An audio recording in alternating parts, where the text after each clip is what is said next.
नमस्कार, मैं अंजना और आप देख रहे हैं केबी टाइम्स न्यूज 24। आइए रुक करते हैं आज की बड़ी खबर पर। चुनाव से पहले बीजेपी ने मुख्यमंत्री बदलने की स्क्रिप्ट लिखी, नीतीश के नाम पर भ्रम फैलाया, चिराग को ज्यादा सीटें, 4 पॉइंट में बीजेपी की स्ट्रेटेजी। नीतीश कुमार के राज्यसभा जाने के ऐलान के साथ ही बिहार में पहली बार बीजेपी का मुख्यमंत्री बनना तय है। भले ही नतीजों के लगभग 4 महीने बाद ऐसा होने जा रहा है, लेकिन इसकी स्क्रिप्ट बीजेपी ने चुनाव से पहले ही लिख रखी थी। सीटों के बंटवारे से लेकर नीतीश के लिए मजबूती से कैंपेन करना बीजेपी की सोची समझी रणनीति का हिस्सा था।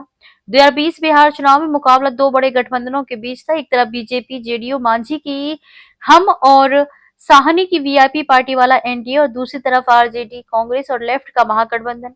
2.5 साल पहले ही नीतीश पाला बदलकर वापस बीजेपी के साथ आए थे। एनडीए की तरफ से सीएम का चेहरा भी वही थे, पर पर्दे के पीछे से बीजेपी अपना सीएम बनाने की जुगत में थी।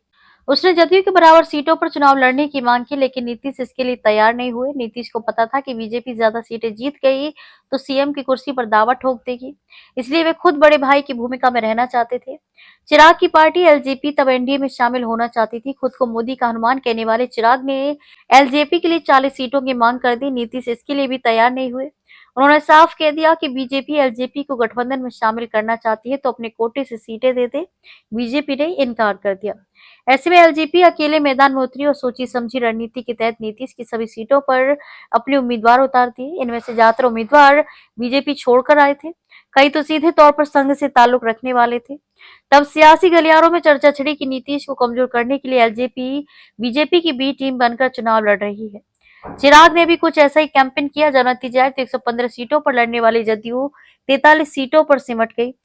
34 सीटों पर चिराग की पार्टी ने वोट काटकर इसे हरवा दिया, जबकि बीजेपी ने 110 सीटों पर लड़कर 74 सीटें जीत ली। 74 सीटें जीतकर बीजेपी एनडीए में सबसे बड़ी पार्टी बन गई। हम और वीआईपी को मिलाकर वह 82 तक पहुंच गए, लेकिन नीतीश के बिना बहुमत के लिए जरूरी 122 से काफी पीछे रह गई, यानी कि उसे सत्ता के लिए नीतीश का साथ जरूरी हो गया। अब तक के लिए बस इतना ही। फिर मिलते हैं एक ऐसे ही बड़ी खबर के साथ। तब तक के लिए नमस्कार और देखते रहिए केबी टाइम्स न्यूज 24। अगर आपको ये वीडियो पसंद आई हो तो इसे लाइक करें व शेयर करें। ऐसे लेटेस्ट अपडेट पाने के लिए बेल आइकन को प्रेस करना ना भूलें। अगर आप हमें फेसबुक या फिर इंस्टा के माध्यम से देख रहे हैं तो हमारे पेज को फॉलो जरूर करें। धन्यवाद।